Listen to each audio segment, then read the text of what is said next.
Hello fellow grower, I'm back again and welcome to my channel, The Late Grower. Now for today, I'm going to give you an update on my dragon fruit in container. Okay, so here it is now. About 2 months back, I made a video showing how I cut the tip of this dragon fruit around here.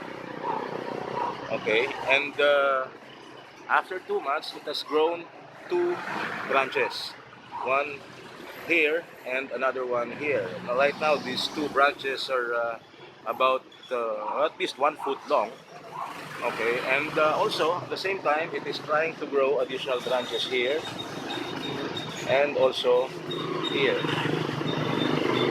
There is also another one at the back. This one here.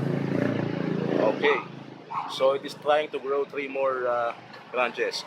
Now, one thing that I realized when I cut the tip of this dragon fruit was that I was, I would say, wrong in cutting it at this height. When it grew branches, these two in particular, they were hanging in the air. So I was afraid they might break. No? So next time, what I would do, and I would advise also for those growing dragon fruits for the first time, to cut it just below the basket. Okay, such that when it grow new branches, it would be just about the right height for it to catch the basket properly. So right now, this branch in particular is still hanging, and hopefully this connection here would be strong enough to carry it. Okay. Now, uh, since I have two branches here, one branch is already growing another branch at the tip, while the other one is yet to show any sign of additional branch growing from it. Now, as a way of experiment, I'm going to tip this branch because I would like to encourage this to grow lateral branches. It is from the lateral branches that we can expect to see flowers later on. So what I would do by way of experiment is I would cut this one around 2 inches. Normally, uh, when you cut, you have to cut at least 6 or to 12 inches so that you can use the cutting to produce or propagate the dragon fruit.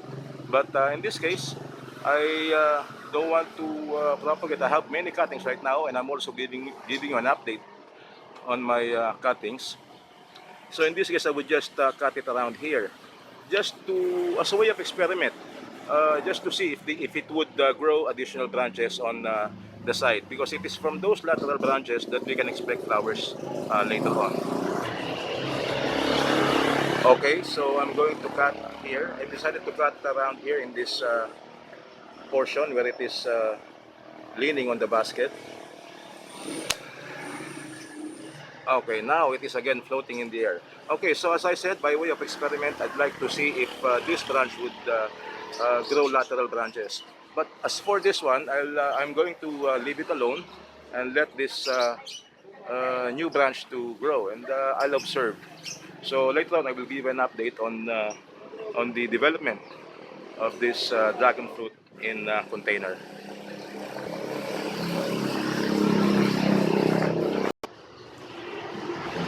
Now here is another update on my cuttings.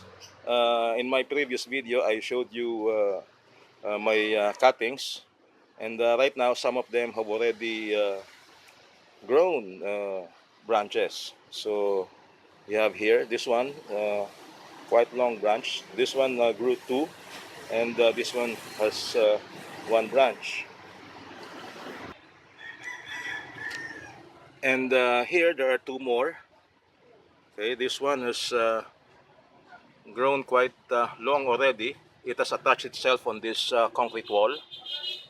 Okay, so later on I will have to transfer this to a bigger container. Maybe one of them I will plant directly into the ground, just to see the difference, to show you the difference of a fruit that is planted directly on the ground and a dragon fruit planted in a container. So here is the other one of my cutting.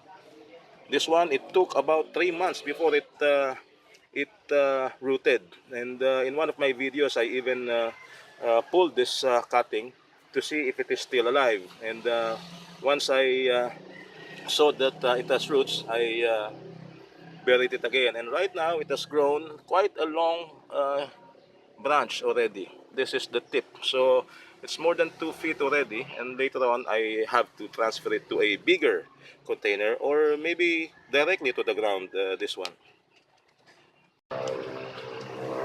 Not all of my cuttings have shown new growth. These six in particular, they have not yet sprouted new branch. So they've been, I'm trying to root them for more than 2 months already, about 3 months now. And I think it's about time for me to check whether they have rooted or not. No? So let's pull one or two of these. No?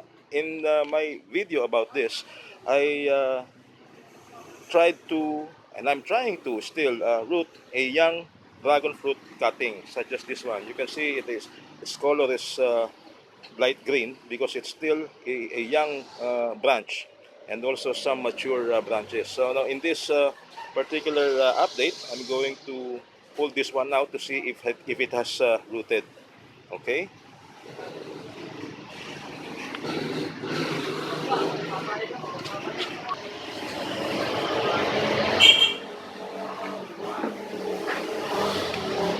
So I'm going to pull this one out. This is a young dragon fruit cutting which I have been trying to root for more than 2 months now, and I think it's about time for me to check whether it has rooted or not. Okay, so I'm just going to flip it over. Uh, let's press this side. See,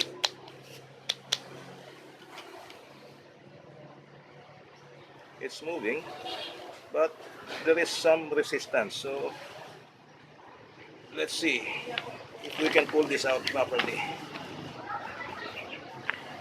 Oh, you see that? It has roots already.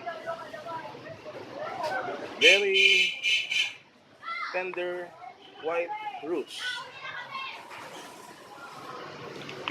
It has roots already, alright? So you just have to wait for this particular cutting to grow some branch. Okay, so uh, it is now confirmed. You can try to root even young dragon fruit cuttings. Let's put it back before I do more damage than good. Okay, so as you can see, it has some roots and already actually starting to form a circle around this small pot. Okay, so it has roots. I just have to wait for it to grow branches. Okay.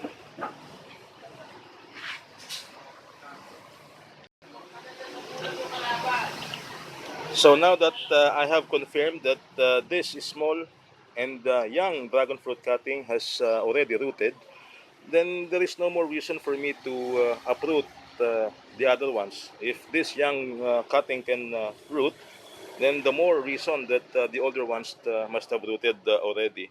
Now, if you've noticed this cutting, if you've noticed the roots, they look white, right? Actually, they are white, and I think that is a sign of being overwatered. And normally, I water these cuttings once a week.